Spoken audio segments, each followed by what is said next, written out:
All right, welcome back, everyone. I see that most of you were here yesterday, so I'm going to forego a long introduction. Yesterday, Adam gave a really fascinating account of the problems of peace facing Europe, both at the during and in the years immediately after World War I. And today is going to turn to the questions of international conflict and international economic conflict and cooperation during the interwar period. And without further ado, thank you, Adam.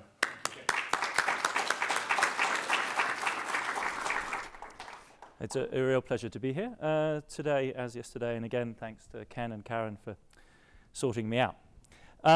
In the bitterly disappointed aftermath of Versailles in 1919, the Cambridge economist John Maynard Keynes retired from the UK Treasury, where he'd served in World War I, to write the book that would, for the first time, make him famous. He would, of course, go on as the author of The General Theory of 1936 to become, without doubt, the leading economist of the mid-century. But it was the economic consequences of the peace, written over the summer and autumn of 1919, that made him a global celebrity for the first time, a devastating diatribe against the peacemakers.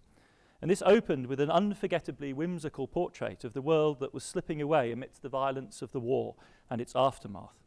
Before the war, Keynes remarked, the inhabitant of London could order by telephone, sipping his morning tea in bed, the various products of the whole earth, in such quantity as he might see fit and reasonably expect their early delivery upon his doorstep. He could at the same moment and by the same means adventure his wealth in the natural resources and new enterprises of any quarter of the world, and share without exertion or even trouble in their prospective fruits and advantages. Or he could decide to couple the security of his fortunes with the good faith of the townspeople of any substantial municipality in any continent that fancy or information might recommend. He could secure forthwith, if he wished it, cheap and comfortable means of transit to any country or climate without passport or other formality, could dispatch his servant to the neighbouring office of a bank for such supply of the precious metals as might seem convenient, and could then proceed abroad to foreign quarters without knowledge of their religion, language or customs, bearing coined wealth upon his person, and would consider himself greatly aggrieved and much surprised at the least interference. But most important of all, he regarded this state of affairs as normal, certain and permanent, except in the direction of further improvement, and any deviation from it as aberrant, scandalous and avoidable. The projects and politics of militarism and imperialism, of racial and cultural rivalries, of monopolies, restrictions and exclusion, which were to play the serpent to this paradise, were little more than the amusements of his daily newspaper, and appeared to exercise almost no influence at all on the ordinary course of social and economic life, the internationalization of which was nearly complete in practice. I mean, the guy had such wonderful prose. You can read Keynes all day long. It's just, it trips off the tongue. Anyway, the pain of this fall from this gentlemanly economic and financial paradise was a spur to action. In the aftermath of 1919, a vast effort was made to restore that pre-war normality. From the mid-1920s, this project of restoration came to be centred on that convenient arrangement by which you could send your servant to the bank to retrieve precious metal for the purposes of international transactions. In other words, the gold standard. Between 1920 and 1930, a vast, decade-long effort was made all over the world to restore gold and gold-backed currency as the basis of the international financial system. It was, as Karl Polanyi remarked, by far the largest and most coordinated effort at economic policy ever attempted up to that point. The only possible analogy would have been the great trade liberalization move of the mid-19th century. This was more compressed, higher energy, much greater commitment, coordination by all of the major states in the world. In 1929, however, this culminated not in prosperity or a restoration of Keynes's idyll, but in an unprecedented and disastrous general deflation, mass unemployment, and the disruption of global trade. And when in the summer of 1931, the banks, first of Austria and then of Germany, began to fall, there was insufficient collective will and capacity to stop the rush.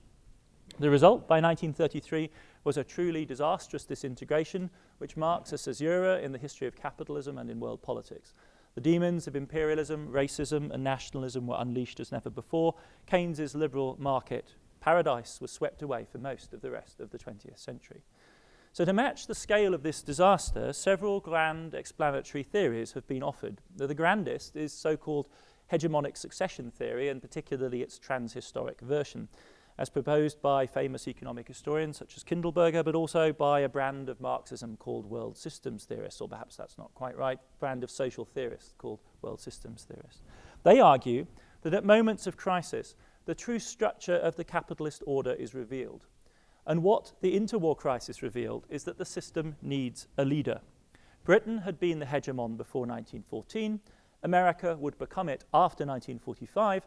The period in between was a disastrous interregnum in which financial markets lacked a stabilizing lender of last resort, in which the world economy lacked a hegemon.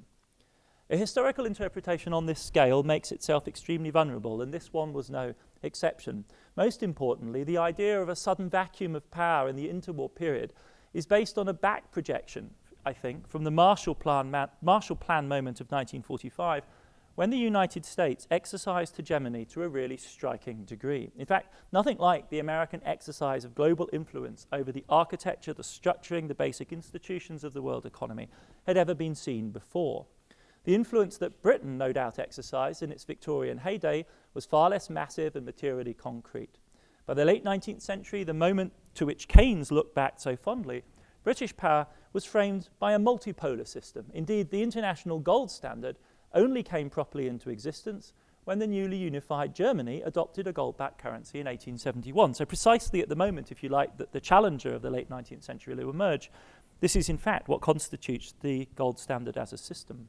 The idea that there was a trans-historic hegemonic role in which Britain took up the baton, say from the early modern Dutch or Renaissance Venice, and then passed it after 1945 to the US, is truly far-fetched. I spoke yesterday about the grandest moment of British aspiration to world leadership. It came, not coincidentally, not before, but after World War I at Genoa in 1922, and as you will remember, it was a fiasco, with France and the US refusing to cooperate, and Germany and Russia bolting hand in hand through the door that Lloyd George had opened for them. In the 1990s, the weakness of the hegemonic model made it easy meat for the brilliant economic historian Barry Eichengreen. The gold standard worked before 1914, Eichengreen argued, not because of British hegemony, but due to cooperation. The international financial system centred on the gold standard was adjusted, not through the central role of one dominant central bank, such as the Fed under Bretton Woods after 1945, one can argue about when the system came into effect, but certainly it was centred on the Fed. The gold standard before 1914 did not work like that, but instead through rule-conforming, highly credible policy moves by all the major actors in the system, the Bank of France, the Reichsbank, along with the Bank of England, unified around a common culture of financial propriety, insulated from the mounting pressures of fin de siècle mass democracy within an elite enclave of central banking and indeed international finance in general. So it's that elite consensus, if you like, across the international financial system that creates a system which needs no leader. It's like a finely tuned string quartet, perhaps at the very most a small chamber orchestra with a minimal kind of conducting role. But we are not talking about the kind of but the centralized system that we see after 45 under American influence. Having thus revised the commonplace view of the gold standard before 1914, Eichengreen then went on to argue that it was the breakdown of this cooperation after 1914 that explains what went wrong in the interwar period. Furthermore, he went on, this breakdown of communication was accelerated by World War I, but it was not the war that caused the breakdown. Far more fundamental, according to the theorem known as the trilemma amongst economists, was the growing pressure of mass democracy. It was simply impossible to reconcile the constraints imposed by the free movement of capital under gold standard exchange rates with the increasingly popular demand for a responsive national economic policy. If the gold standard demanded deflation and heavily indebted farmers or workers fighting for their jobs demanded a stimulus, something had to give. And from the 1890s onwards, as one only had to look at American politics to see this was an increasingly knife-edge struggle, and it was more likely than not to be the gold standard that gave way rather than the demand for autonomous national economic policy. We could talk more about the logic of this in Q&A if you like. The crisis in 1939, therefore, was predictable. What was missing when the system was on the edge of collapse was not all-powerful leaders, but the necessary will to cooperate in upholding the market's confidence in unquestioning conformity to the rules of the game. On the 22nd of June 1931, when the German financial system was imploding and the American government intervened to suggest an all-round debt cancellation, the French stonewalled. And Eichengreen concludes, quote, "The problem was not the lack of US leadership, it was the failure of cooperation, specifically French unwillingness to go along." French objections were critical because by the summer of 1931 they'd accumulated the second largest gold stocks in the international system, second only to the Federal Reserve, and multiples of what was available to the Bank of England. And I'll say a bit more about why this was later on today, but this is what makes the French so critical. Now, this is brilliantly argued in Golden Fetters. It's convenient in shifting the blame from British and American actors to the French, nor does it rely on trite arguments about French vengefulness. Instead, the suggestion is that the French hoarded gold under the gold standard because they viewed the gold standard, to which they had painfully returned in 1926 after a prolonged post-war inflation, not as an obligation to an international system, but as nothing more than a convenient anchor for domestic price stability. This was precisely the kind of misunderstanding one would expect in an increasingly pluralistic and politicized system, a parochial national interpretation of what was in fact a global financial system, imposing burdens on all of its members, including those which were accumulating gold. It would require them, if they were rule conforming, to adopt monetary policies that would push gold away. And instead what you see here is the French eagerly, Scrooge MacDuck style, kind of accumulating more gold and sitting proudly on top of it, pleased with the weight they were acquiring within the system. We'll come back to the other interpretations of this in a minute, but that is the kind of story you get from Eichengreen. Eichengreen's interpretation has been picked up by historians far and near. David Kennedy, Stanford's great Americanist, took it as the starting point for his monumental Freedom from Fear, which begins with a rehabilitation of Hoover on Eichengreen lines.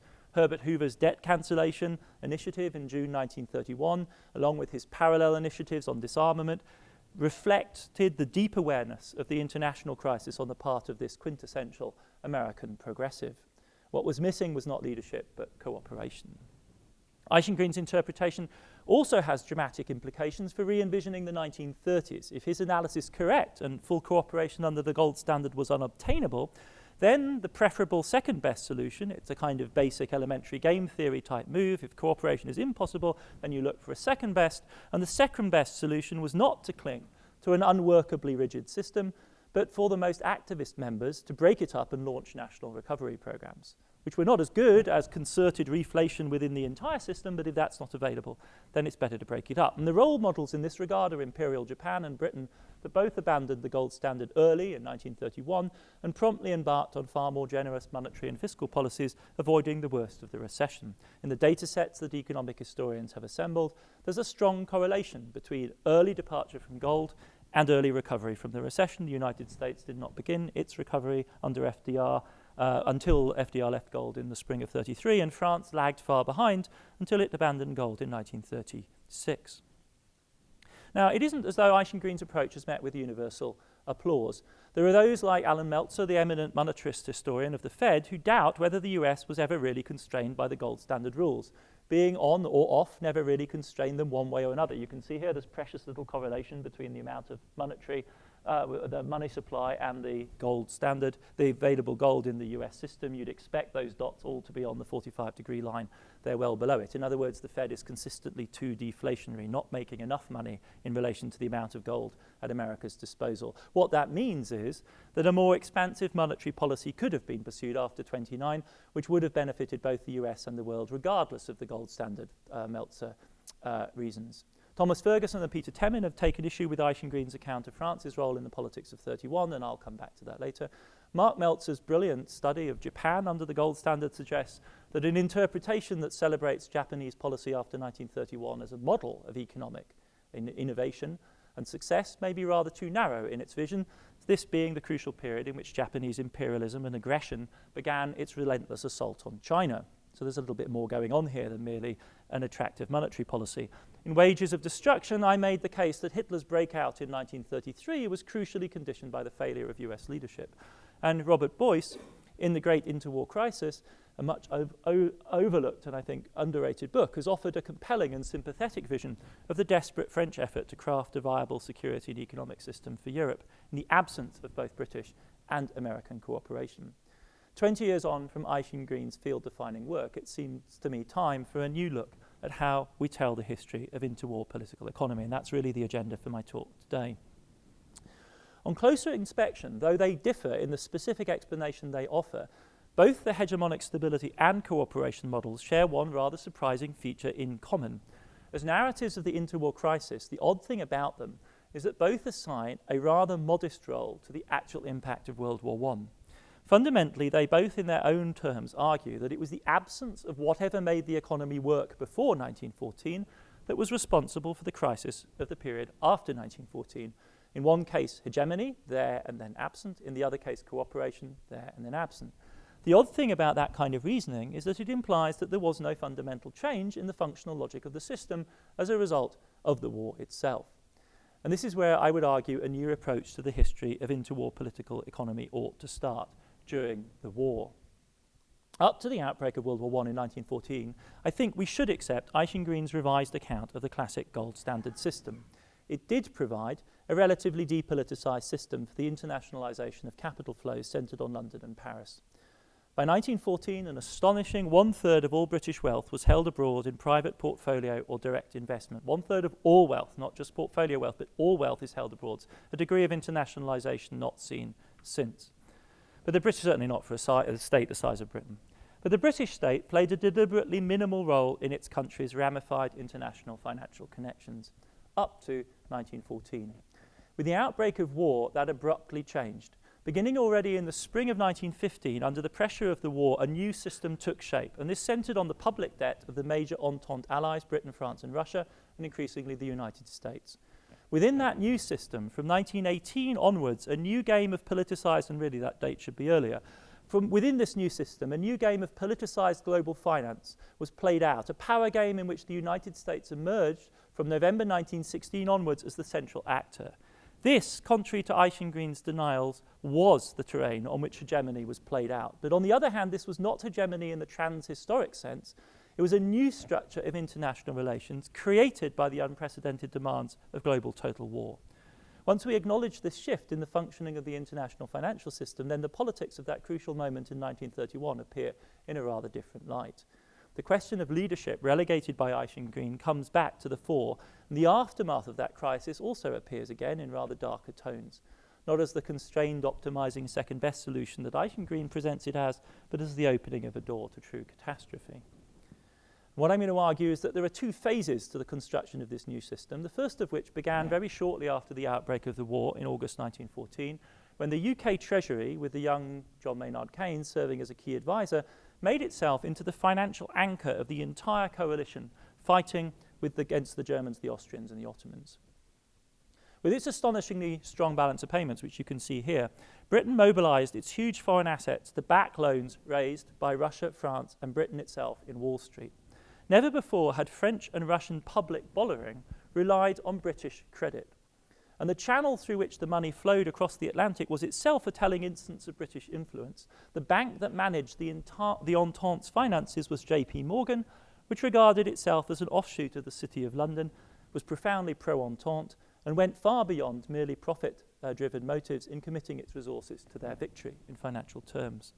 This meant that by 1916, a remarkable new architecture of international finance had emerged.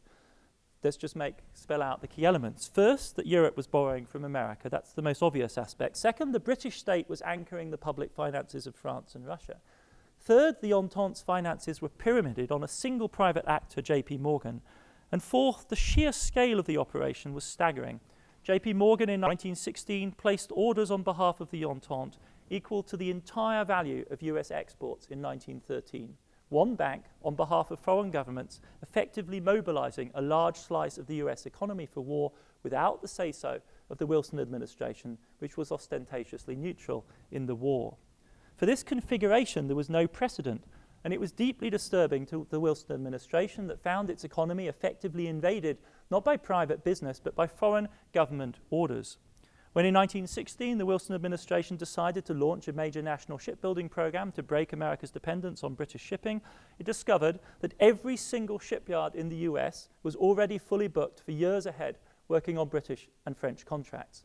Not only was the American government constrained, but the evident risk was that the scale of the entanglement would rapidly become so large that the Entente would become, as far as Washington was concerned, too big to fail. To resist this more or less involuntary enrollment on the Entente side, the US federal government barely had a policy-making apparatus of its own. America's central bank, the Fed, was only created in 1913. Now it was struggling to contain a huge surging inflation set in motion in the US markets by Entente demand.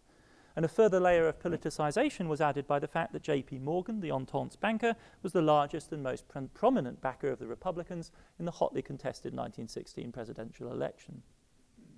So even before he was narrowly re-elected, Wilson had decided to act. In November 1916, with White House encouragement, the Federal Reserve issued a note to investors saying that it considered it imprudent to take up any more Entente bonds.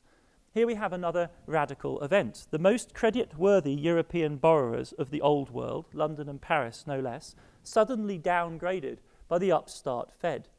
The market for Entente bonds collapsed, British and French borrowing stopped dead, and followed as it was within weeks by Wilson's Peace Without Victory address to the Senate. Remember, it would be a crime against civilization for America to side with Britain and France. It seemed as though Britain and France were facing, in Wilson, a president determined to mobilize the resources of soft power, money and public opinion to end the war on his terms and not on theirs, with a peace without victory. Wilson quite openly spoke to what he condescendingly referred to as the silent masses in Europe over the heads of their governments, appealing to them to join him in stopping the war. And his Wall Street intervention gave notice that he intended to make continuing the war prohibitively expensive. The European powers had never before faced such external scrutiny, let alone the threat of an external veto on the essential action of any state, which is war-making. Now, we of course know how things turned out. In February 1917, the Germans forced the US to declare war by unilaterally escalating the U-boat war, tipping the United States onto the Entente side. But this did not loosen Washington's grip. By the summer of 1917, not only France and Russia, but Britain too were on the edge of bankruptcy, Finally, in June 1917, at the last minute, Liberty Bond loans rolled in. By 1919, $11 billion would be lent, so there's more beyond the date of this table here, $11 billion would be lent by the US to the Entente. Now, this was a huge relief, of course, crucial to enabling Britain, France, and Italy to win the war. But again, it's worth pausing over this familiar storyline to consider the transformation that it implies. Before the war, funds had flowed from private capital markets in rich, developed European capitalist states, London and Paris as the preeminent centres, to both public and private borrowers on the periphery, including the United States, Canada, the Empire, Latin America, and so on. After 1915, the European great powers had inverted this flow by borrowing from what had formerly been a periphery, namely the United States. Hates the need to rely on J.P. Morgan because Wall Street really wasn't a capital market in the sense that either London or Paris were at this point. But at least they had preserved the pre-war structure of borrowing as governments from private lenders. From the summer of 1917, it was not just the European governments borrowing from the US, but it was the treasuries of Britain, France, Russia, and Italy that were borrowing money from the government of the United States of America, or rather its treasury and its taxpayers. It was not a private to public, but a public to public relationship. A relationship not from the center to the periphery, but within the richest democracies, between the centers of money. By the end of the war, fully 1/3 of the public debt of the United States, 1/3 of the total liabilities of the US taxpayer were in fact loans owed to the US by its associates in the war. Conversely, Britain, France, and Italy faced crushing obligations to make payments to the US. It was this new set of international, intergovernmental public debts within the center of the international financial system that constituted the field of hegemony that Eichengreen is so determined to ignore, and that Kindleberger and the world systems theorists misunderstand because they assume that it has always existed. It's always been so. In fact, this system that made the problems of international economic relations so difficult in the interwar period was radically new and a direct result of the war. And the scope of America's ambition was remarkable. Since the turn of the century, the new term imperialism had come into widespread use to describe the imbrications of private business and overseas adventures in the scramble for Africa and concessions in Asia. But the political imagination of Lenin and his cohorts fell far short of what was actually happening after 1915. Accusations of Yankee imperialism, when it's conceived of as modelled in places like Cuba or on the lines of the United Fruit Company and its banana republics, have always fallen laughably short of capturing America's world-ordering ambition in the 20th century. The aim of US strategy from 1916 onwards was not to slice off a larger piece of the global pie for America, but to end the argument over the pie completely on America's terms. The target of this power projection were not the Cubas, but Britain's global empire, France, Germany, and Imperial Japan. This image, I think, makes this out in wonderful terms. This promise of a world safe for the Chinese junk, with the stars and stripes, as it were, as the great embracing power. Those with a penchant for wordplay might suggest that this was a triumph of empire, universal empire over imperialism. I prefer the term hegemony. Restoring the gold standard was one element of this strategy, but the thin film of gold was, to deliberately mix metaphors, the icing on the cake. Far more fundamental was the basic power play of debt relations. The Europeans needed more loans to tide them over, and they needed relief to avoid crushing payments becoming immediately due. This is the network of inter-allied debt in the aftermath of the war, as Keynes saw it in the spring of 1919. As Keynes pointed out, if the French paid the Americans and the British in full, it would be a greater burden than that imposed by Bismarck and the Prussians on France's Third Republic after the Franco-Prussian War of 1870-71. Not surprisingly, the French, the Italians, and the British all implored the US simply to write down their war debts. Coming from the British, this was a little less self-serving than it sounds, because it would involve the UK in huge net losses as well. So this is Keynes's estimate of the net losses. And you can see that basically this is a call for Britain and the United States to make an upfront contribution to global financial stability by writing down, these are in pounds now, so multiply times 5 to get the dollar amounts, to underwrite economic stability by making large one-off concessions. Why was this a reasonable request? Because these are the costs of the war, again estimated by Keynes, so the cost of the British Empire is more than 3 times that of the United States. The American contribution would barely be £1 billion more than the British in this financial stabilization package.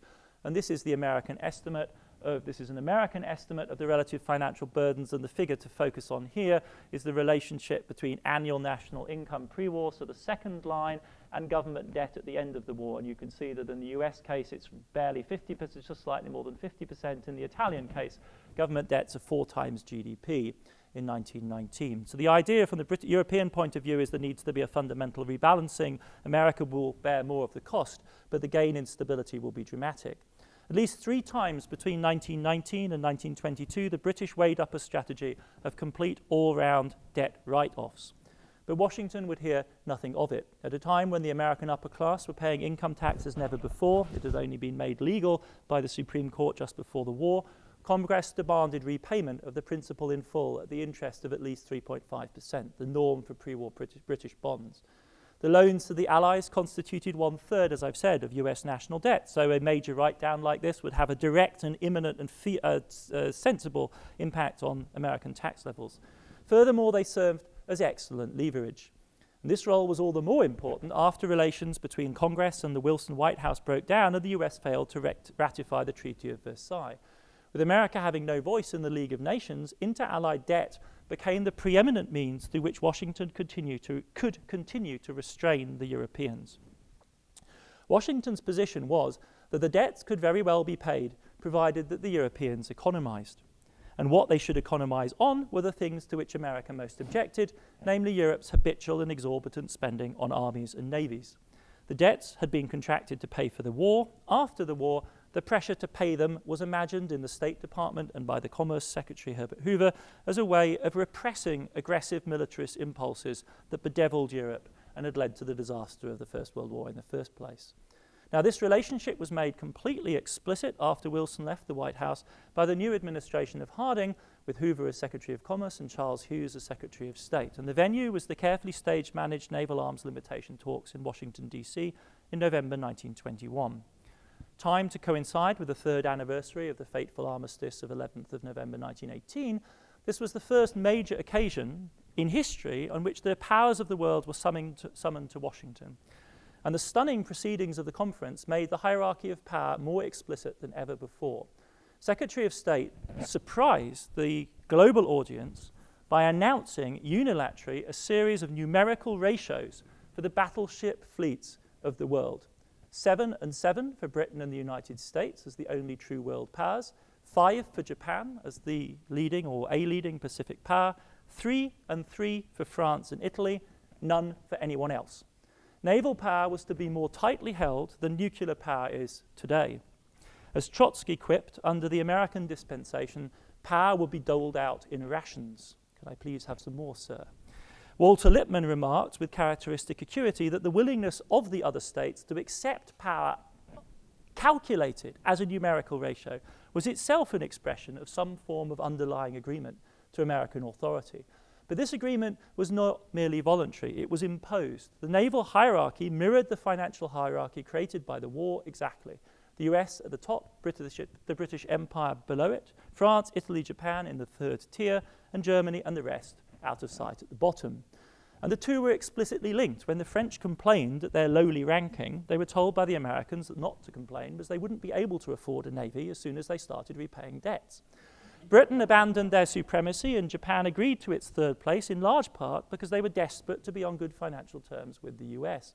Already in 1919, and this is really a remarkable fact, Britain had conditioned its entire budgetary stabilization effort, an essential preface to any return to the gold standard, on the assumption that there would be a 10-year peace.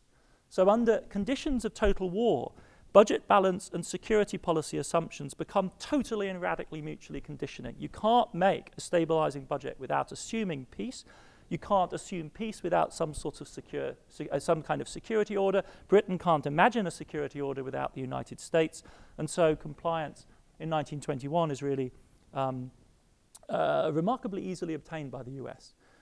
The Washington Naval Conference of November 1921 was the signal instance of an effective act of hegemonic leadership, but it was also a largely negative exercise of power, a policy not of alliances and positive commitments, but of arm's length negotiation and arms limitation.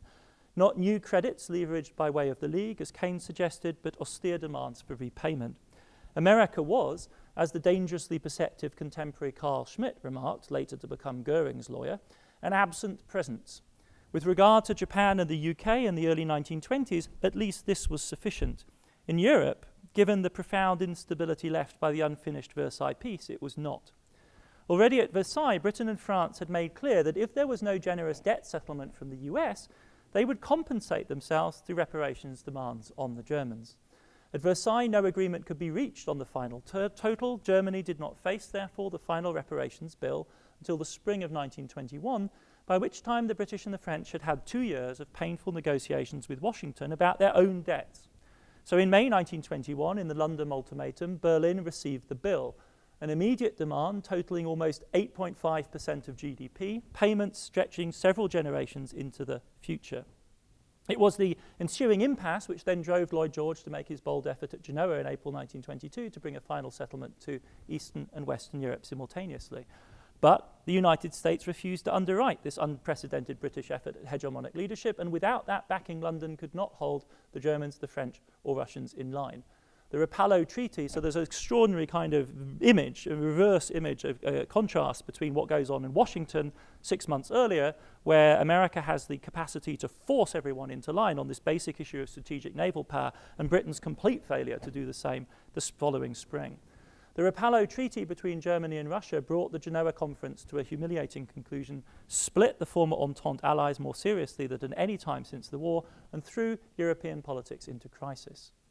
Now, the British, feeling themselves humiliated by their failed act of leadership, decided to abandon any effort to broker a general European deal, withdrew from active engagement in European affairs.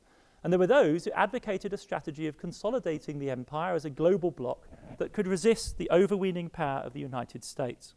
But more sober spirits prevailed. As one famous Foreign Office memo would put it, Great Britain is faced in the United States of America with a phenomenon for which there is no parallel in our modern history.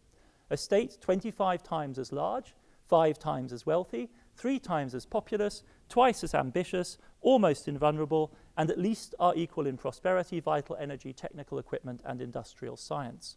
This state has risen to its present state of development at a time when Great Britain is still staggering from the effects of the superhuman effort made during the war, is loaded with great burden of debt, and is crippled by the evil of unemployment.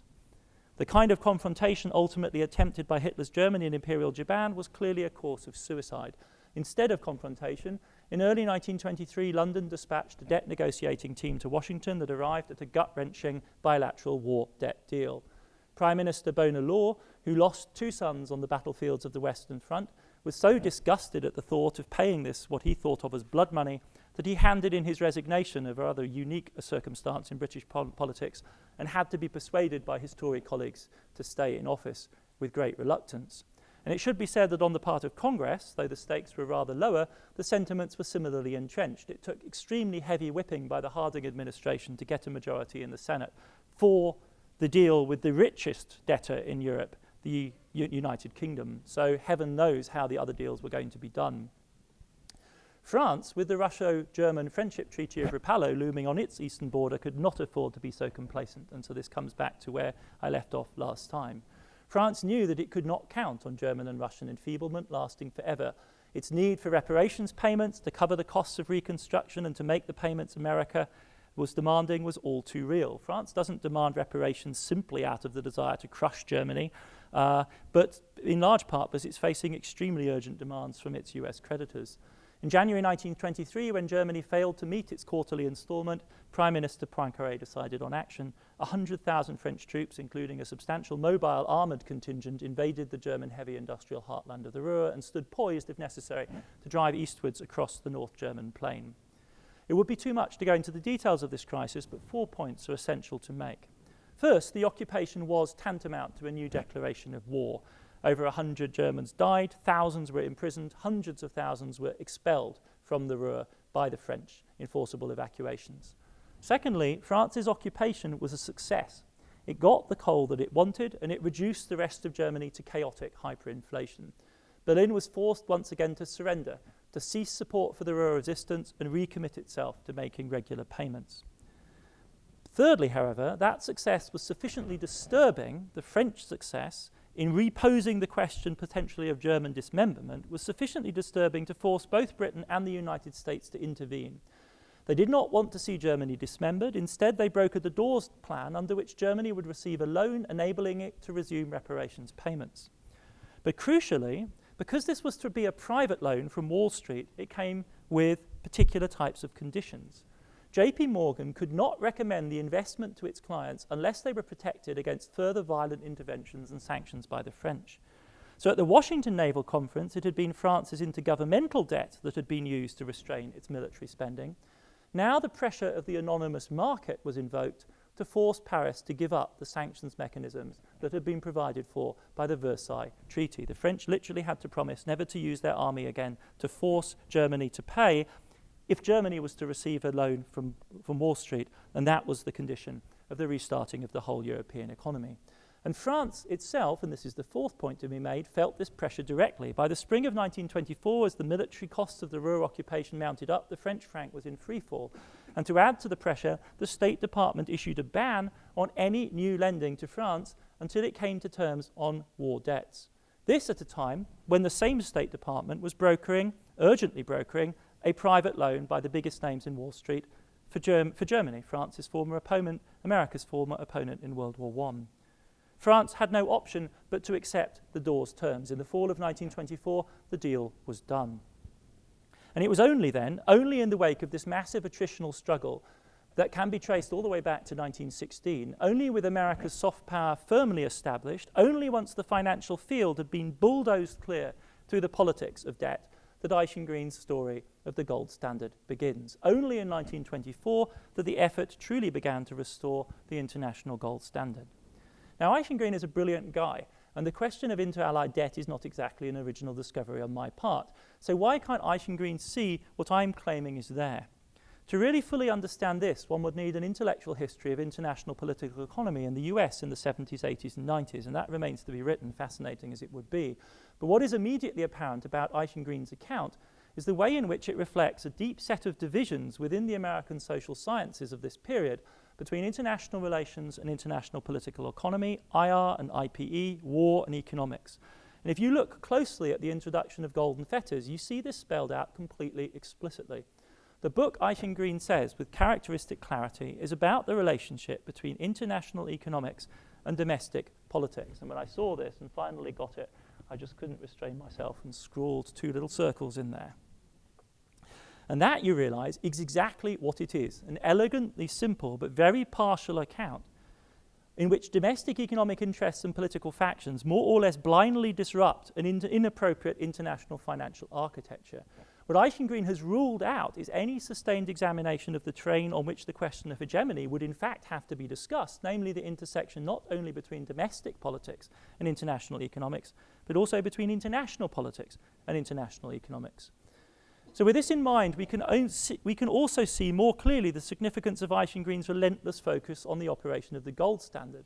Because the narrative of the gold standard is that of an ideally unpolitical, self-balancing technical system, the embodiment of the international, the economic, as opposed to the domestic and the political. A trade deficit was supposed to produce an outflow of gold and a self-correcting monetary contraction that lowered demand for imports and made exports more competitive by lowering their price. So as you lose, if you have a trade deficit and therefore need to become more competitive to restore balance, it happens automatically. Gold drains out, your money supply contracts, your prices fall, you become more competitive, and you can buy fewer foreign goods. Conversely, surpluses were supposed to generate an inflow of gold, a corresponding inflation, a rise in the standard of living, greater demand for imports, and a corresponding loss of export competitiveness. It has a beautiful Newtonian kind of logic, action and reaction, self-stabilizing, self-equilibrating system. Monetary policy was a quasi-automatic response to the rules of the game. But not only was the groundwork for each country's return to gold between 1924 and 1930 a prior settlement of the highly political issue of war debts, all that bulldozing had to be done first, but even within the operation of the gold standard itself, there was room for strategizing. Two complementary power plays emerged in this supposedly self-equilibrating system. One was a strategy of persistent surplus, the other of deficit. Both are familiar to us today from global financial imbalances. One reaction to an international system that does not seem to offer you the prospect either of good rules or a benign hegemony is self-insurance. That is the strategy adopted by many Asian countries since the 1990s, deliberately pegging their currencies at super competitive rates, accumulating surpluses and claims on the US, giving themselves wiggle room and strategic reserves in case of financial market pressure. This is what China has done since the early 1990s. This is what France chose to do in the mid-1920s. After 2 years of debilitating monetary instability, in 1926, the French political class bit the bullet, raised taxes, curbed spending, and stabilized the franc. And they did so at a highly competitive rate, which meant that by the early 1930s, Paris had acquired the largest gold reserves in the system. Now, true to his model, Eichengreen places a strictly domestic policy interpretation on this, and Prime Minister Poincaré, who took credit for the stabilization, was no doubt a conservative. But Poincaré was never merely a fiscal hawk. As president of the Third Republic, he had taken France into World War I in 1914 and into the Ruhr in 1923. So the point I'm making is that his financial stabilization in 1926 was not merely a domestic stabilization program as a fiscal conservative. It was designed to make France proof against the kind of financial pressure which in 1924 had forced Poincaré to abandon his stranglehold over Germany in the Ruhr. In other words, there is an explicit, and it is completely explicit, strategic objective behind this destabilizing French accumulation of gold. The gold and foreign currency inflow into France implies a drain elsewhere in the system. A surplus implies a deficit. And deficits are in some sense always easier to explain than surpluses, because who wouldn't want to live high on the hog? But really, big deficits sustained over long time do require explanation. They imply vulnerability, after all, to sudden stops of international credit. But as the Americans tell themselves today, a really big debtor also has substantial leverage over its creditors. And that was the strategy pursued by the Weimar Republic under the Dawes Settlement of 1924. If the British and French had imposed reparations to enable them to pay the Americans, the Germans too would borrow from the Americans. They would borrow so much that when the full reparations installments under the Dawes Plan came due in 1929, it would be the Americans that would have an incentive to intervene with London and Paris to relieve pressure on Germany for anxiety about their banks. America held the key because by reducing its claims on France and Britain, it could enable them to reduce their claims on Germany. So let me go here and then I'll flash back to that other one. Germany would force Washington to recognize the connection between inter-allied war debts and reparations by closing the circuit between Wall Street and Washington, between the taxpayer and the banks. And the scale of this balancing act was huge. The German balance of payments was dramatically out of whack by the late 1920s. So you can see there's a huge trade deficit, There's also payments on reparations, and this is being offset by gigantic borrowing on the German side. It's once I'm arguing we have this basic understanding of the intersection between finances and international relations in place that we can really fully decipher the drama that unfolded after 1929, and that's what I want to do in these final few minutes. It began with rule-following conformist behavior. As the United States and Germany slid into recession in the late 1920s, the remarkable thing was how closely all the major actors in the world economy stuck to the gold standard script. Everyone deflated, with the deficit countries deflating most. Now, the effect of this is that the gold standard adjustment mechanism comes into effect. So this is Germany between 1927 and 1931, and the thing to focus on is the shift from minus 3,792 million Reichsmarks in deficit to positive 2,693 there. An epic shift, about, I think, 5% of GDP from deficit into surplus in the space of a few years. This is the backdrop to Germany's collapse in domestic demand over this period. So it works. Deflation works. The global economy is being rebalanced. And so impressed were the French by this bona fide, serious German effort to restore their finances that they offered the Germans access to the French Paris capital markets. So cooperation seems to be working. Given the agonizing economic pain caused by such a deflation, it has always raised the question of why the major economies complied with these rules. And if you think of the gold standard only in terms of its domestic economic and social effects, austerity, deflation, unemployment, it's hard to understand why it had such widespread appeal even amongst liberals and social democrats. Its appeal becomes far easier to understand when we recognize that it was also coterminous with internationalism and disarmament. In January 1930, the Labour Prime Minister Ramsay MacDonald and Herbert Hoover, now as President of the US, stage a rerun of the 1921 Washington Conference. At the London Naval Conference, Japan, Britain, and the United States signed up once more to an agenda of naval arms limitation and austerity. And let me just flick you back to that cartoon I had about the conference there. You see economy and peace. So the interaction between pacification and financial austerity is one of the things which makes the gold standard genuinely attractive in a cross-party way. Why Ramsay MacDonald, an admittedly reformist socialist, but nevertheless a social democrat, would sign up to gold standard deflation alongside Herbert Hoover, because it comes with disarmament, and these are desirable global goods. But the pain inflicted by deflation was immense. In Germany, unemployment rocketed to 4 million by the winter of 1930-31 as its balance of payments came into equilibrium. So the way in which you reduce your demand for foreign goods, as you can see here, is you reduce your imports, outflows here on the balance of payments, and you slash imports in half over this period. The real effect is slightly less bad because there's price adjustment, but nevertheless, this is a huge collapse in the German import bill. The result was the political unraveling of the Weimar Republic. In response, and again in a play on this dimension between domestic politics, economics, and foreign policy, in response to bolster his position on the right wing, the last democratically legitimated chancellor of the Weimar Republic, Heinrich Brüning, decided to activate what? He can't activate economic policy because he's stuck in this conformist deflation. He activates foreign policy. First, he began to indulge in increasingly angry rhetoric about reparations. Germany might simply default in its tribute payments, he announced to a horrified international audience. The second, even more aggressive idea was for a customs union with Austria. This was in violation of both the Austrian and German peace treaties. It was a clear threat to France and all its allies in Eastern Europe. Not surprisingly, when the secret negotiations between Berlin and Vienna were exposed in March 1931, the markets were spooked, panic spread, and it's this that in large part drives the descent into crisis in the summer of 1931. For weeks, Hoover's advisors pleaded with the president to take action. It was not until June that he decided to intervene, and his proposal was bold, calling for the cancellation of all political debts, both inter-allied debts and reparations. And it's not hard to see why Eichengreen sees this as a generous act of American leadership and faults the Europeans and the French for not following. For years, the Europeans had been pleading for a linkage between reparations and war debts to be acknowledged. And that is exactly what Hoover was proposing. And it was the US, as this table from The Economist of 1932, quoted by Eichengreen, shows, it was the US that paid the highest price for this write-down of political debts.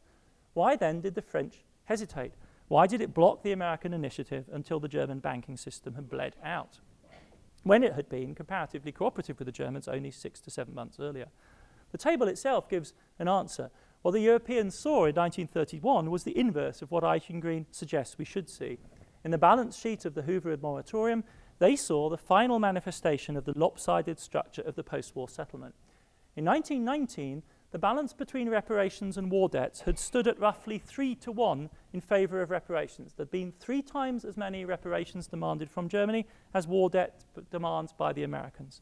By 1931, the ratio stood closer to 3-2. In other words, relative to the war debt payments they had to make to the Americans, the reparations that the Europeans received had halved. Whereas the Entente's claims against Germany had been substantially whittled away, America had doggedly upheld its claims on its former allies. The effect of this was stark. By 1931, America's claims on its allies exceeded any of their individual claims on Germany. 60% of France's reparations from Germany went straight to the US in debt payments. 78% of those that Germany paid to Britain went to US debt claimants. That Hoover was now proposing a complete equivalence between war debts and reparations, in other words, removing that last little bit of 22% for the Brits and 40% for the French, was the final insult. And why, Paris asked, was the White House suddenly insisting on this equivalence of war debts and reparations? Because a nationalist German government had talked itself into trouble, and the White House had woken up to the acute risks that this posed to America's irresponsible bankers, who were now overexposed. This was not a problem of cooperation, it was a problem of the legitimacy of US leadership. Nor was it an accident that France was in a position to resist American pressure. Its hoard of dollars and golds had been accumulated as insurance against precisely this contingency. If gold was the currency of international security, France would be armed. Now, one could take this story on into the 30s. I won't. I'll conclude here with a series of points. This highly politicized terrain on which politics, finance, and security were all weighed up, and in which everything willy-nilly had come to revolve around Wall Street and Washington, this is the terrain of hegemony. This terrain had not existed before 1914. No power had ever been called upon to juggle an equation of this complexity and global reach. The suppression of international politics, the neat separation between domestic politics and international economics that Barry Eichengreen starts from as a methodological premise, was the way that the American policymakers would have loved to actually structure the world. But they can't actually get there. Why not? Well, I can't deliver an explanation of why the Americans don't at this point. We should leave that for the Q&A. I've learnt my lesson. I'm not going to give hostages to fortune in the last sentence. But the thing to say, and the crucial thing to note, is that in comparing America's failure, if you like, to rise to this governmental challenge, we must avoid slipping back into the old manner of talking offered to us by the hegemonic succession models. We're not comparing America's governing class in the 1920s and 30s to some fictitious ideal of Victorian or Edwardian British leadership. For all his criticism of the political class of both sides of the Atlantic, Keynes understood this more clearly than anyone. What was required after 1914 was not a return to 19th century wisdom, but a new kind of liberal leadership, inventive, constructive, innovative. There was no historic precedent for what was required. It was this dimensions of this enormous and unprecedented challenge that all the great powers, the Europeans, the US, the Japanese alike, were trying to fathom.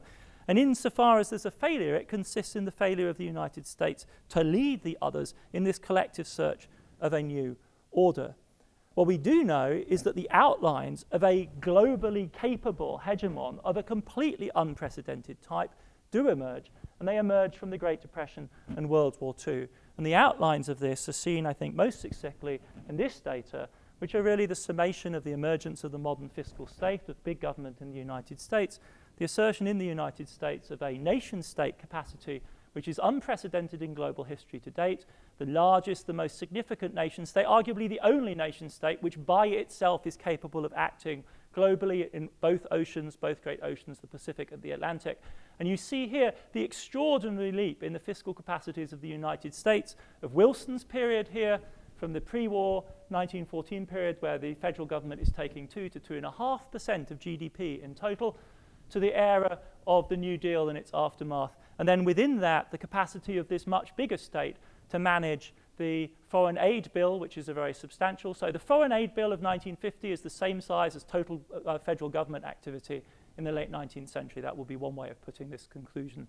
And I think it's if we want to have an answer to the quote-unquote inability or failure or inability of the American state to rise to the challenges of global governance in the interwar period, this is as good a place to start as any, but that might be something for Q&A. Thank you very much for your attention.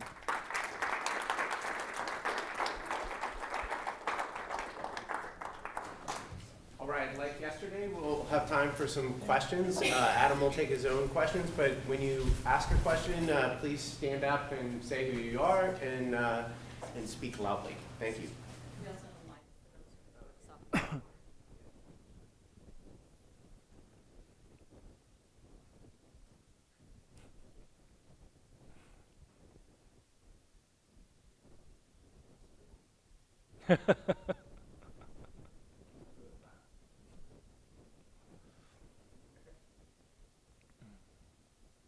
Yes, Ken. All right, I will start with the question. So it seems that one thing that's interesting about your account of hegemony is that in some ways the beginning of hegemony comes under a particular form of government, which is democracy. And so there's an interesting interaction between the constraints in Eichengreen, which were all about democracy and the international economy, and thinking about how, usually when we think about how a hegemon power, it's essentially a black box. It's a nation state that we have in mind. But really it seems like what you're saying here is that the domestic politics of, a democratic hegemon are largely accountable for the failure. So it in some ways interacts a little bit with Eichengreen's account, and I just wondered what you thought about that reading of your... No, I mean, absolutely. I mean, it goes back to the sort of theme that I was opening up last time yesterday with my discussion of German policy in the East as it were being simultaneously determined with the democratization of imperial Germany. And I think this is one of the really fascinating elements of grand strategy at this moment in the early 20th century, is that all the variables are in play, including the domestic order. And the arguments, I think, as we now know from the better American historiography on American foreign policy between the so-called isolationists and the internationalists, are often really about conflicting assumptions about what the domestic American political economy, what load it can be asked to bear. So when people like Cabot Lodge and Teddy Roosevelt oppose what they think of as the blank check of the League of Nations, it's not because they're isolationists. They're actually very proactively internationally engaged, but they're just skeptical about the capacity of the American democracy to honor checks of that type being written by that kind of internationalism. So they're in favor of the security deal with the French because they think that's something they can sell to the American public. They're very skeptical about the idea that they should be mobilized to fight some struggle for some obscure piece of Eastern Europe, which they don't really think the American public can bear. So that interaction is crucial, and what I think is the thing that I'm really attempting to hone in on here is this hauntingly contemporary issue of very large-scale intergovernmental interconnection by means of public debt within the rich country and democratic core. So this is the kind of agonizing politics we're seeing in the EU right now, where one democracy is dictating the mode of governance to another democracy by means of the fiscal constraints which international debt impose on each other.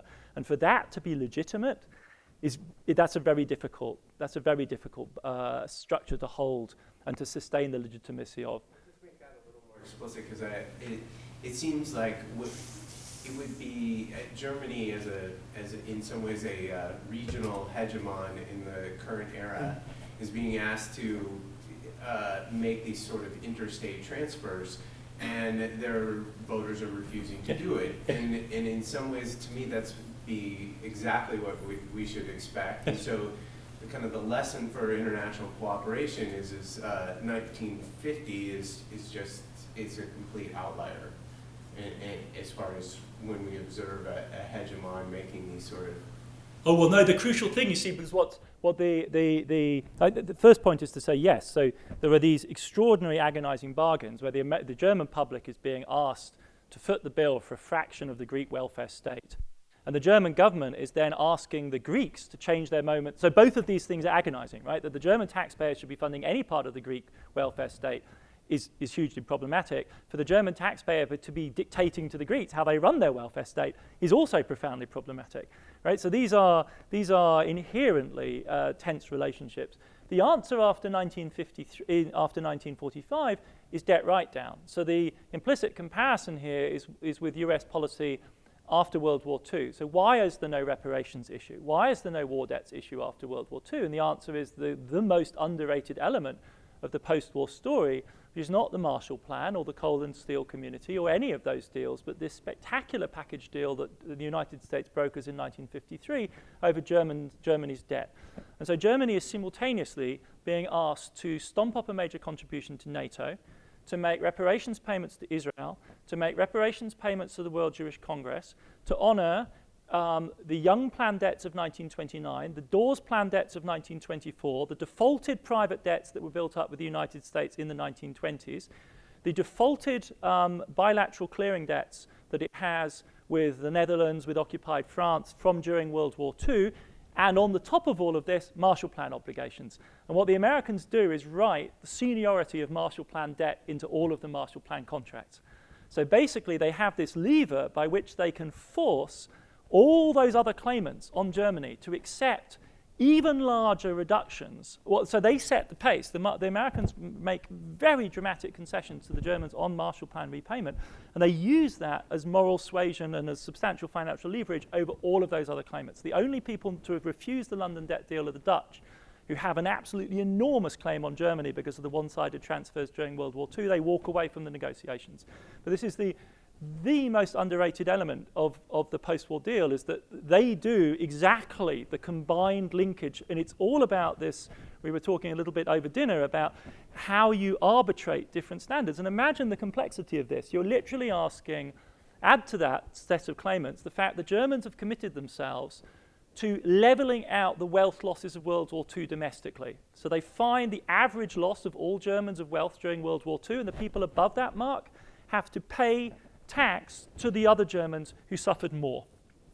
So the West German state is being asked to morally and financially equilibrate two different types of Jewish claims, all of World War II, three different types of interwar defaulted debts, its security obligations to NATO, this huge domestic package, all at the same time.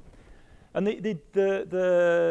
that act and the American willingness to take the first and biggest hit in that negotiation is the most, as it were. I mean, if you could see that as an instance, I think, of the most effective form of financial leadership that we've seen, specifically with regard to these kind of debts. I mean, the Germans, in due course, in the next round of negotiations over Greece, are going to be facing that kind of obligation, because so far it's all been guarantees. There hasn't actually been any loss. The loss was all on the private lenders.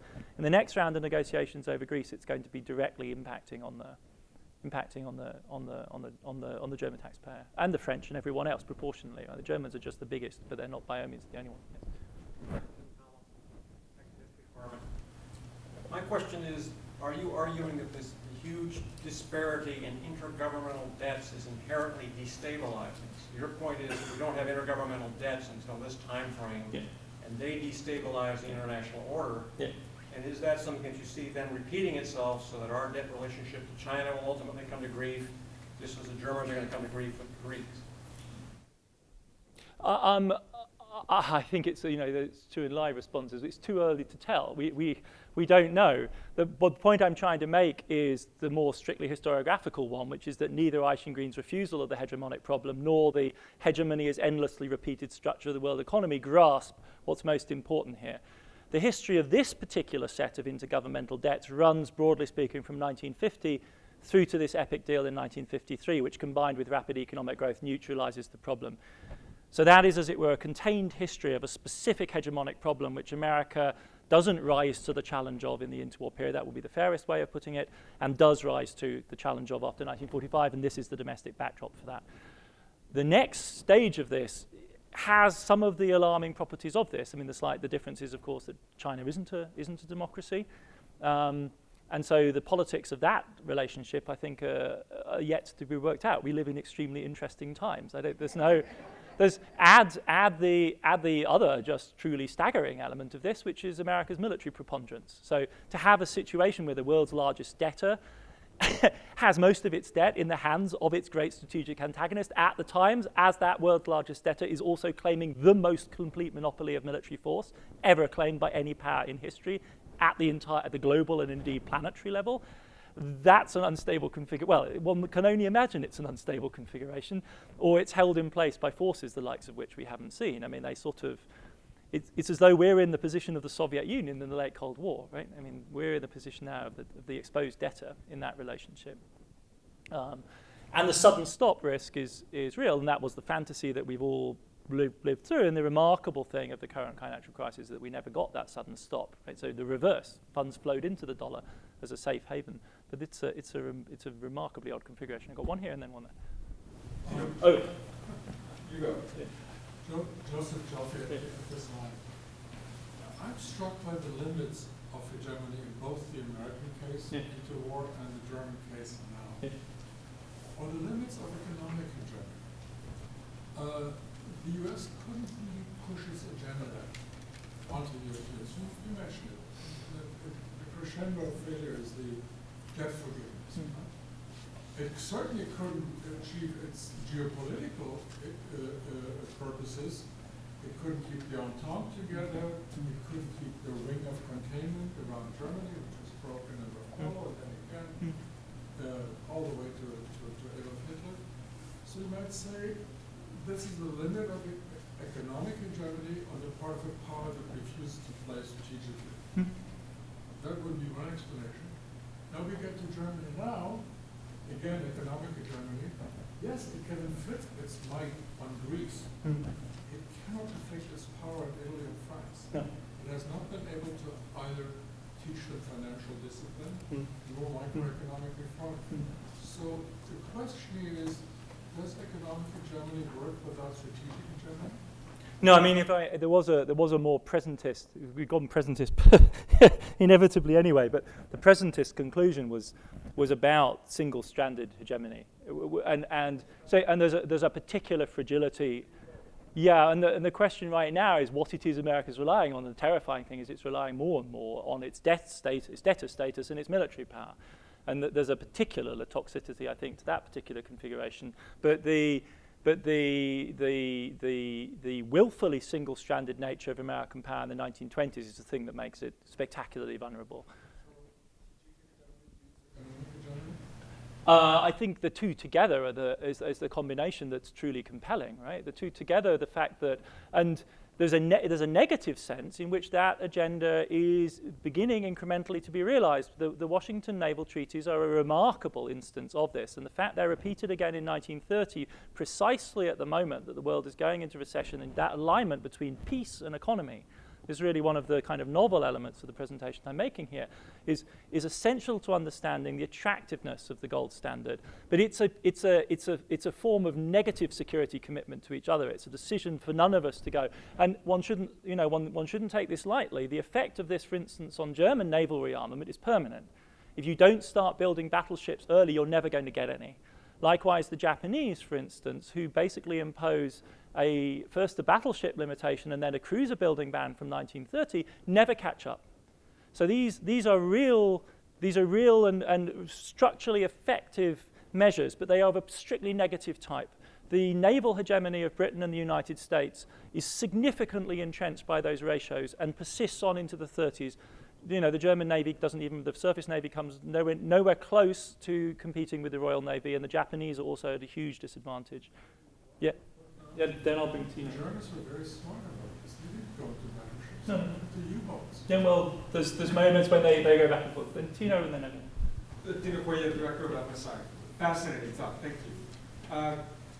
Your discussion of J.P. Morgan was really interesting and also pulls me to the present a little bit in that there are at least two different kinds of discussions about the politics of financial institutions, certainly in the United States, but also in other countries. One is just generally political debates about inequality and about the role of these financial institutions as symbols of inequality.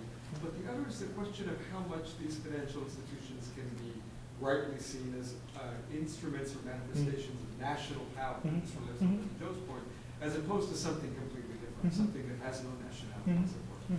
And I wanted to have you help us get into the mindset of the period you're talking about to give us a sense about how those debates played out. I mean, this is, on Piketty and so on, this is the Gilded Age. It's the mirror image of our current situation. This is a situation of radical inequality, which is getting worse in the course of the early years of World War I in the United States because, of Henry Ford's $5 a day is wiped out as a standard of affluence by 1916 because prices are going up so fast. So the standard of living of the American working class is under real pressure. This will then unleash this huge strike wave in the US between 1916 and 1919. So the distributional struggles are extremely live and they're far more violent than they are today. People get killed all the time in industrial disputes. So there's real force, blood on the tracks. And that is a key energizing element here. And the Democratic Party is just beginning to bind in Northern Labour into its coalition. The New Deal coalition will emerge 15 years later. And so the politics of 1916 are massively exacerbated by that. Wilson is fighting on an 8-hour day for railway workers in 1916, and business interests mobilized heavily against him for that reason. So, and stabilizing that, which is very difficult because the Republicans will then call his bluff in 1918 and blow that coalition apart, is one of the reasons they need to get macroeconomic grip on the situation. Because if you've got a runaway inflation, it's very difficult to sustain cross-class coalitions because they come apart under the pressure of interest group rivalry. So there's all of that, which I think is essential to understanding the force of the politics here. The bigger point you raise about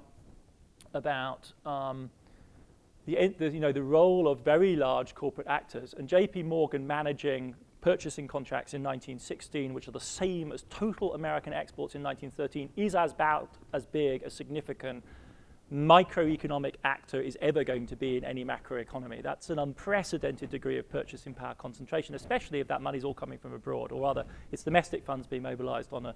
So this is a crucial moment. And what's at stake are, of course, basic questions about the American national economy. What is it? Will this thing ever really be closed? And there are two different visions at stake. One is the populist vision of people like William Jennings Bryan, who basically want to sever their links to the international financial economy, somehow maintain agricultural exports. They haven't quite worked this out, but basically not stay on the gold standard and break the link. And for them, somebody like J.P. Morgan is nothing other than the vehicle of global, he thinks Jewish, financial capitalism. Very odd because J.P. Morgan's an anti-Semite. But nevertheless, Wall Street has got Jews and Germans and God knows what else who are running it, and they're enslaving American farmers, right? So that's kind of one vision of how the American national economy will form. Of course, people like J.P. Morgan are not non-national actors, but they think of America more like Teddy Roosevelt as proudly taking its place at the center of a coalition of justice in a just war in which the good fight has to be carried forward by the liberal powers, of which they will be the financial powerhouse in close collaboration with their cousins, literally, in London. So there is a sense, as it were, I don't think it's not right to think of them as you have to perhaps be at an East Coast university, like mine, to really feel the force of this, rather than Hoover's much, much more detached view. But Yale owns World War I from the beginning, from 1914. Right? People are going to volunteer and go fight because they're part of this Lincoln just war type tradition. They think of themselves as having a huge stake in this war, and they buy in the same way as J.P. Morgan does. And that's not a negation of American nationality. That's an assertion of what it means to be a properly masculine, fully paid up member of the international community. This is Teddy Roosevelt's rhetoric. And Entente will wager the bank on that. So J.P. Morgan wagers the bank on that. J.P. Morgan's exposure by 1916 would completely wipe them out. They need this war to go right for their side, otherwise these bonds they're peddling are no good. And when Wilson puts the stop in November, they pony up the funds out of their own. They act as a central bank. They buy Entente bonds to stabilize their price, and they buy up pounds and francs to stabilize the price. And one of the hugely controversial things in 1917 is whether you can use Liberty loan proceeds to repay an overdraft by J.P. Morgan. That's a sort of an iffy use of American public funds, especially when that overdraft by J.P. Morgan was provided to counteract the message of the American president. As the American president torpedoes your bonds, J.P. Morgan provides you with the funds to offset that. Then you want to use Liberty funds to repay. It's very tricky, and that's really when the British come closest to bankruptcy in the summer of 1917 is over that specific issue. But I don't think of it as sort of transnational versus, think of it as different visions of national economy, really. And one is NATO. It's basically a kind of Atlanticist vision of the American national economy, and the other one would be a more isolationist. William Jennings Bryan wanted to ban any borrowing by any of the participants in World War I in the United States. That would have been a clean, strong interpretation of neutrality. question here, and then Yeah. along the line. Peter Koudes from the business school. So just a question about the enormous amount of debt. So why didn't these countries actually default at some point? I mean, what's the mechanism? They What's do. the incentive that they partially default, I guess, at certain points, but I mean, you can say, well, Germany defaults, and French defaults. So why do they do that? What are the mechanisms that? This goes back to our point here, right? The way in which around the debt, other things are clustered. I mean, both domestically and internationally. We have to take seriously the fact that, I mean, how would the Bund right now feel about defaulting? Right? Like, for London to default on public debt would be an outrage against at least 200 years of the entire Steve Pinker 1688 glorious revolution story, right? You can't do that. So there is a huge commitment. This is what the argument about the gold standard return is. You know, Keynes makes all these technocratic arguments. They should go back on gold at 10% less than their pre-war parity because that would make them more competitive. That's a 10% default. If you want your bonds to have the same rating as dollar bonds, right, you have to go back at the pre-war rate because otherwise you've basically inflicted a 10% penalty on anybody who lent to you in sterling as opposed to lending in dollars. So for Britain, this is a hugely high status issue, and nevertheless they do default. They default in 1933. Both France and Britain are declared in default on obligations to the American taxpayer by 1933-34. Why? Because in 1931 they reluctantly accept Hoover's moratorium, which cancels all claims, reparations and war debts. In 1932 at Lausanne, they effectively end any reparations claims on the Germans. And promptly, within a matter of months, the US Congress asserts its right to make full demand full repayment on the debts owed by Britain and France. And at that point, they just basically decide this is an irresponsible creditor. So the only state in the world still paying full American debts is Finland, which has tiny amounts of borrowing, which is still paying after 34. This is why Lend-Lease is structured the way it is, because since Britain and France are technically in default on American obligations to the US taxpayer, they can't be extended any more federal government loans, and so they don't. The Americans buy stuff and give it to the Europeans, but the debts are internal to the United States. The American government buys the equipment and hands it to the Europeans and to the British and the French, but it doesn't provide them with any more loans. So there's a but the British and the French, really, they go to the limit in trying to make this work because it's understood as a security policy. This is part of a package of a mutually supportive relationship. And in the German case, it flicks a switch. As soon as they default, they basically go for rearmament, right? As soon as you default, you're losing the too big to fail type security logic, which is crucial for Stresemann. Borrow as much as you can to exert leverage on the Americans so they can't let you go under. If you default, that disappears. At that point, the Poles could attack you and nobody would lose any money, right? And the manifestness of this security element is crucial because the Americans can't effectually sanction you. Right? The other element of your question, which is really interesting, is that America runs persistent trade surpluses. So if they sanction you by trade mechanisms, all that you do is lose a trade deficit. Right? So the Netherlands and Switzerland and Britain have far more leverage financially over Germany than the United States does. The Netherlands do, because the Netherlands are huge customers of German exports, and so they can just basically cream off extra earnings and pay them straight back to their creditors. The Americans can't do that, so that makes, I think, even more crisply clear how significant the political and security dimensions of this are. It's all about that. Justin. So Justin Durabot in the history department.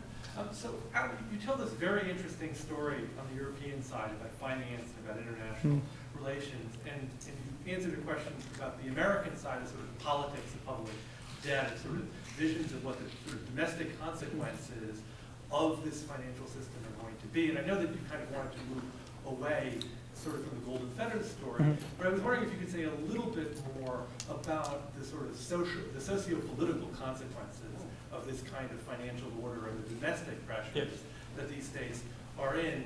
I mean, because there are consequences imposed by both a commitment to the payment of public debt under certain circumstances and a commitment to the gold standard. I mean, which is sort of what we see, in terms of the ECB's financial, monetary policy now, right? So I mean, clearly this is a sort of political powder keg which connects to your story you told yesterday. So I was wondering if you could sort of flesh that out. Yeah, I mean, there are so many different dimensions to this. I mean, not for nothing, and I don't need to tell you that, but I mean, the history of public debt is one of those great under-researched elephant in the room type topics which get more and more interesting, I would argue. I mean, you're squarely in the classic period of the 1600s of 17, but there's a lot of very interesting things happening in the 20th century. Let me just sort of take out 3 briefly. So in the rhetoric of European non-payment politics, the thing they do regularly is say, sum up the payments owed to the Americans and compare it to some desirable item of domestic expenditure. So Keynes does this a lot, and he says, for the debts we owe to the Americans, we could rehouse the entire slum population of Britain. That's the kind of order of magnitude we're talking about, like a lot of money. It's totally non-trivial. And this isn't like other debt repayment, domestic debt repayment, which is strictly redistributional, right? This is literally money going out of the country, bye-bye, never see it again. It does then also generate enormous pressure, of course, on the balance of payments, because you actually have to generate these funds, and the form that this takes is not actually so much gold as exports that are unrequited, so you never get anything back. So that's a really familiar pattern. Another really interesting element of this is, and the work on Japan has really made a fascinating set of interventions on this, which is the rhetorics used to support austerity. And I've stressed here peace, which I think has been hugely underplayed. It's that sort of unacknowledged negative strand of the security bargain, which just isn't there because Eichengreen can't see it because of the way he's framed the problem. But Metzler's work on Japan has showed how there's a specifically gendered quality. So they present the gold standard as good housekeeping of a specifically feminine and pacified form as opposed to beastly, showy, braggish militarism. So it's the silly soldiers and the civvy navalists who want to spend GDP on building big navies, and what the Naval Reduction Treaty allows you to do is to consolidate a order which makes sense to ordinary people, and specifically to women.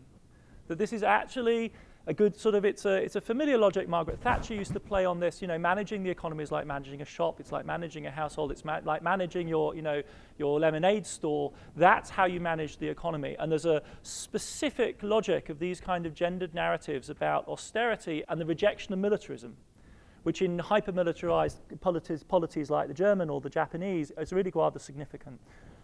The third element I'd point to is on the American side, on the creditor side, and the disaster is the way in which the Liberty loans were organized. So because the Democrats are anti-Wall Street, they don't want to take debts the way you might conventionally expect it by means of flotations with underwriting through Wall Street. And instead what they do is they engage in this massively high-pressured selling drive to sell them to every single bloody American household. Right? So they literally sell, I think they enrolled something like 15 million American households as individual purchasers of Liberty bonds. And then then that creates huge problems, right? Because they set the interest rates too low, so that means that when they raise the interest rate to stabilize the American economy, everyone with the Liberty bond suffers a capital loss because the yield tanks so it's a nightmare for monetary management. And then furthermore, it unleashes a rhetoric by which those scandalous militarists in France, who insist perversely on building battleships when we've brokered this massive, Quaker pacifying deal, still buy these battleships, and they want to default on loans to millions of American ordinary households to do this. This is total perverse. It turns out, of course, that like with most bond drives, the American households don't actually save to buy the bonds. There was so much pressure on households to buy the bonds that banks would offer you overdrafts to buy the bonds. Because frankly, if you're a German American and you don't buy the bonds, you're quite likely to be tarred and feathered. No kidding. I mean, there's massive societal pressure, Tocquevillian type stories about the United States after 1917, 100% Americanism. And every Italian American, every German American, anybody who's remotely suspect of being somehow foreign has to buy a Liberty bond. And that then on the creditor side makes this as an incredibly difficult problem to manage politically, because you've just got this deep-seated engagement in the name of democracy. So they radicalize this problem with the entanglement of democracy by actually making the debt democratic. It's not tucked away in some institutional fund in CREF or in somebody's pension fund. It's literally in people's pocketbooks, and so that's really then hard to make these deals work. One here, and then last question. Oh, it's related to this democratizing the debt, the U.S. strategy in response to Germany. Is it me? Yeah. Okay. So Germany, I get it, wants to borrow a bunch from the United States, get the U.S. to talk, so they have a better strategic position. Yeah. What is the U.S. doing, lending so much to Germany when they don't have the preponderance of military power. I can get why we get in debt with China. I mean, we have all the, you know, the ships and such. But what policy instruments were not on the table that could have avoided, you know, us being that burdened? It's really difficult to do, as we've discovered, like as Bernanke was telling us, right? With the savings glut hypothesis, America effectively has a savings glut. Meltzer, like a good monetarist, will argue it's because they've basically running in rather than there being the golden roaring 20s type narrative, he's basically saying that they're domestically repressing demand in the United States. This pushes funds abroad. And the Germans, because of the hyperinflation, have burned off basically a large part of their liquid capital. They can offer extremely high interest rates. And it's not the German government doing the borrowing, because nobody in their right mind would lend to the German government. But the privates in Germany are borrowing, and municipalities. Germany's balance of payments in 1930 being a strategic choice. Oh, yeah. by Germany. Yes. So that suggests that it wasn't just, so what policy instruments was Germany using to encourage a private borrowers? The Reichsbank basically keeps interest rates high. So that then attracts an inflow of capital. Since we are at Stanford, Yeah. the 1930 Naval Conference, Yeah. was Hoover driven by a pacifist passion? Yeah, yes, I think absolutely. No, I don't think there's any question that Hoover, as I read him, is a seriously consistent policymaker, and remarkably so. And I would go along with Kennedy in his interpretation of him as a man of wide vision and of internationalism, but just simply not by the wider Eichengreen interpretation of this as somehow exempting America from the critique I'm making. And I don't think Hoover would want to be exempted. I mean, Hoover, insofar as the sort of peace without victory, hands-off strategy of refusing alliance that I was associated with Wilson is explicitly formulated by anybody, it's by Hoover. In 1919, in memos that he sends to Wilson in the spring of 1920, he's a bipartisan figure. He's a key figure in the food administration for the Wilson administration. And you're nodding vigorously because you know these memos. There's this fascinating series of papers that go back and forth between Wilson and Hoover in 1919. And it's crucial also for Arno Mayer's interpretation of this period that Hoover is basically the guy who says, look, if the Europeans can't resolve themselves, if we back the British and the French against the Germans will be vengeful. If we back the Germans against the British and the French will be furious. If we lighten the financial burden on them, they'll behave irresponsibly. So the only safe position for the United States is to somehow seek to restore the neutrality that it loses as a result of the slide into war in the spring of 1917. And that, however, if you can assert it, is a position of enormous strength. For a size, for Switzerland, neutrality is basically irrelevant. For the United States, if it can actually neutralize a substantial slice of the global economy and deny access to other parties, as they systematically do from 1924 onwards, this is a hugely powerful position to be in. And Hoover is the most explicit articulator of that position. And the positive side of that is that in this process of denial, what we're trying to do is we're disabling bad behavior in the international system. It isn't a strategy of commitment to good behavior or commitment to collaboration. It's a strategy of systematically, by the refusal of money, disabling bad behavior. And Hoover is, I would see him as completely explicit, and indeed in harmony with MacDonald, the Labour Prime Minister. So yes. Two things. First of all, I just want to remind you all that the final lecture is tomorrow at 4 o'clock, but it'll be held in the Bechtel Center in Sina Hall. And again, thank you for a wonderful lecture.